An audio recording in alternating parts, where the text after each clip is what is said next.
বিভিন্ন দপ্তর প্রধান, দায়িত্বশীল সাংবাদিকবৃন্দ এবং বিভিন্ন ইউনিয়ন পর্যায়ের নেতৃবৃন্দ, বৈষম্য বিরোধী ছাত্র আন্দোলনের নেতৃবৃন্দ, সকলকে সংগ্রামী শুভেচ্ছা। আমার আশা থেকে বের হয়ে যাওয়ার জন্য আমি আন্তরিকভাবে দুঃখ প্রকাশ করছি। আসলে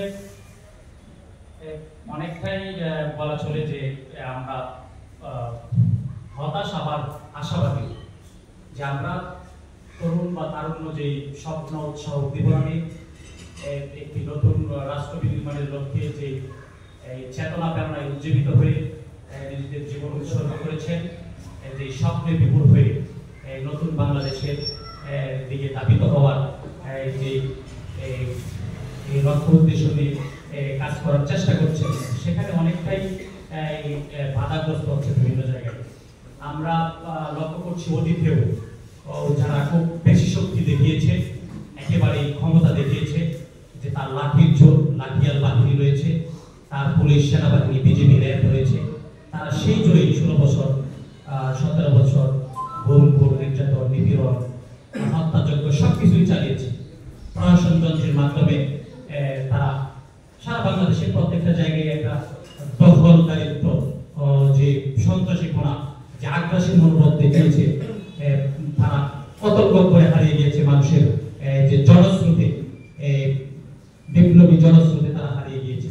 আমরা আবারও লক্ষ্য করছি কতিপয় গোষ্ঠী, কতিপয় দল তারা আবারও আগ্রাসী মনে আসতেছে বিভিন্ন জায়গায়, থানা উপজেলায়, প্রত্যেকটা অফিসে, প্রত্যেকটা কার্যালয়ে মানুষের যে নির্বিঘ্ন যে সেবা পাবে, বিদ্যুৎ অফিস, এখানে এলজিডি অফিস, এখানে ভূমি অফিস, এখানে রেজিস্ট্রার অফিস, থানা, প্রত্যেকটা জায়গায় একেবারে এমন ভাবে দালাল শ্রেণী গ্রাস করছে যে সাধারণ মানুষ যে নির্বিঘ্নে সেবা দিবে, সেবা পাবে, এটার জন্য আর কোনো সুযোগই নেই।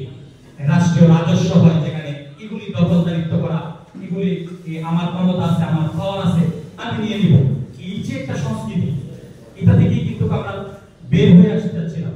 এই জায়গাটা থেকে বের হয়ে নতুন কিছু করার স্বপ্ন দেখছিলাম। আমি আশা করব, আমি যে গ্রামীণ উপত্যকায় বিধ্বস্ত জনপদে দাঁড়িয়েও স্বপ্ন দেখি, নতুন করে আমরা স্বপ্ন দেখি। প্রশাসনের প্রতি আমার উদাত্ত আহ্বান থাকবে, অনুরোধ থাকবে, আপনারা আপনাদের জায়গা থেকে স্টেট নাও শক্তিশালী হন। আপনারা কোন একক দলকে, কোন একক গোষ্ঠীকে, কোন দালাল শ্রেণীর লোকদেরকে বিশেষ প্রায়োরিটির মাধ্যমে বিশেষ সুযোগ সুবিধা না দিয়ে সকল শ্রেণী পেশার মানুষকে সমানভাবে সেবা দিবেন। প্রত্যেক নাগরিক তার নিজ নিজ ন্যায্যতার ভিত্তিতে সেবা পাবে, সেই আশা প্রত্যাশা ব্যক্ত করে অনন্ত বাংলাদেশের সমৃদ্ধি সফলতা